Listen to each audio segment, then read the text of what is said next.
दोस्तों, आज हम सुनेंगे जेठ मास कथा अध्याय 25। भगवान जगन्नाथ की महिमा।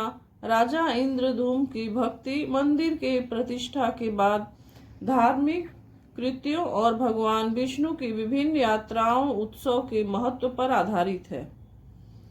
जेठ मास की कथा। हे मंगलाचरण और हे जनार्दन करुणा सागर, आपकी जय हो। सनातन धर्म में जेठ मास को आध्यात्मिक और व्यवहारिक दोनों ही दृष्टिकोण से अत्यंत महत्वपूर्ण माना गया है। हिंदू पंचांग के अनुसार यह वर्ष का तीसरा महीना होता है, जिसमें सूर्यदेव अपने पूर्ण तेज के साथ तपते हैं। इस तपन और गर्मी के बीच जो मनुष्य अपनी इंद्रियों को बस में रखकर भगवान विष्णु और श्री कृष्ण की आराधना करता है, वह संसार के समस्त बंधनों से मुक्त हो जाता है। जेठ मास के इस 25वें अध्याय में श्री जैमिनी मुनियों के संशय का निवारण करते हुए राजा इंद्रद्युम्न और पुरुषोत्तम क्षेत्र में भगवान जगन्नाथ जी के विग्रह की स्थापना के बाद की कथा सुनाते हैं।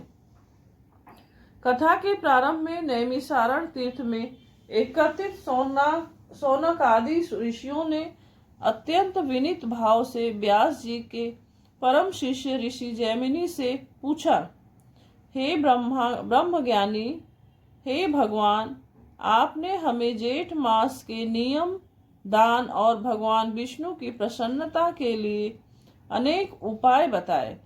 अब कृपा करके हमें यह बताइए कि परम विष्णु भक्त राजा इंद्रद्युम्न ने जब पुरुषोत्तम क्षेत्र में विशाल और दिव्य मंदिर का निर्माण करवाकर उसमें साक्षात ब्रह्मा स्वरूप भगवान जगन्नाथ, बलभद्र और सुभद्रा जी के विग्रहों की प्रतिष्ठा कर ली है, तब उसके बाद राजा ने कौन से दिव्य कार्य किए, भगवान ने प्रसन्न होकर राजा को क्या वरदान दिया और राजा ने प्रजा के कल्याण के लिए कौन से धर्म मार्ग की स्थापना की, कृपा कर यह विस्तार से समझाइए, कहे।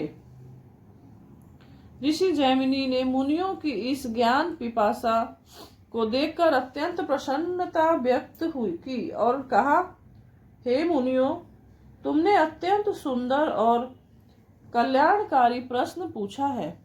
भगवान जगन्नाथ की कथा सुनने मात्र से मनुष्य के करोड़ों जन्मों के पाप नष्ट हो जाते हैं। ध्यान पूर्वक सुनो।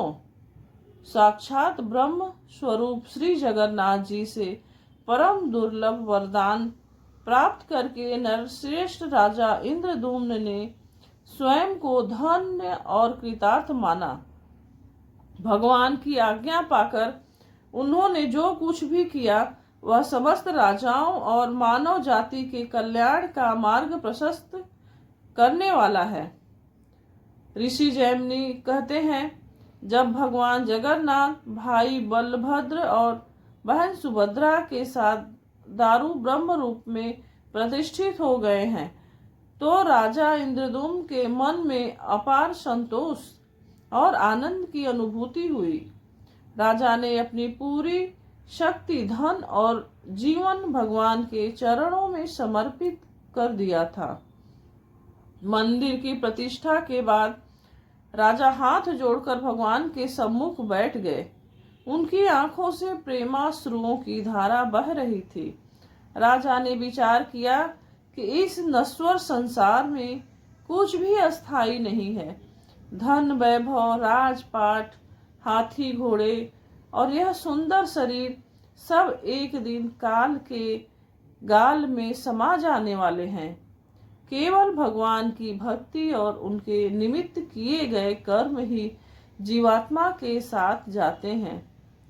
राजा ने भगवान से प्रार्थना की, हे प्रपन्नर्षित, हे शरणा वत्स, मैंने आपकी कृपा से इस भव्य मंदिर का निर्माण कराया है। अब मेरे मन में इस संसार के प्रति कोई मोह नहीं रह गया है। मुझे न तो स्वर्ग का राज्य चाहिए, न ही मोक्ष की इच्छा है। मेरी केवल यही कामना है कि आपकी सेवा और आपके भक्तों की सेवा निरंतर होती रहे।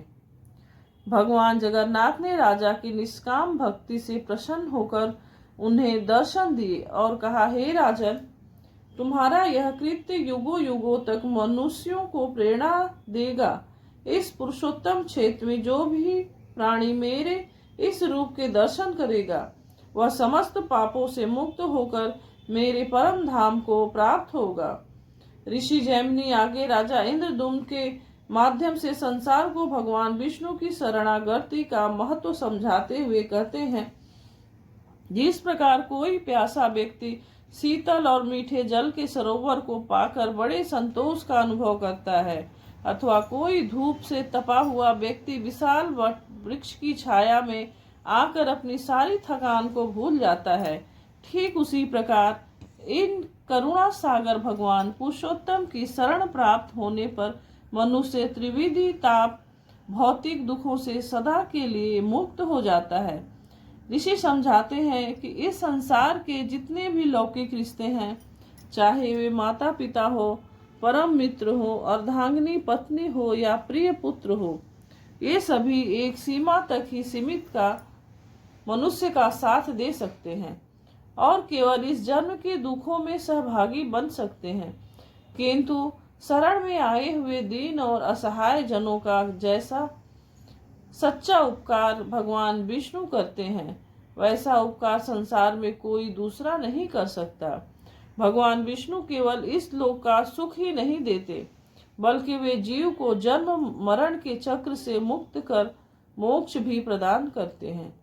इसलिए भोग और मोक्ष दोनों फलों को देने वाले इस जगदीश्वर मनुष्य को सदा सर्वदा सेवन भक्ति करना चाहिए।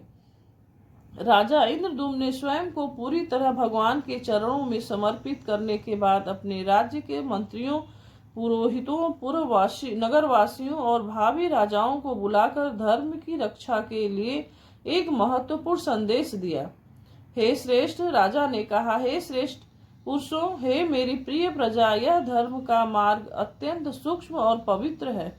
सभी राजाओं और मनुष्यों के लिए धर्म का मार्ग एक समान ही होता है। किसी पूर्व पुरुष ने समाज के कल्याण के लिए जिस सदाचार और धर्म को मार्ग को चलाया है, पीछे होने वाले लोगों का यह परम कर्तव्य है कि वे पूर्ण निष्ठा के साथ उसका पालन करें।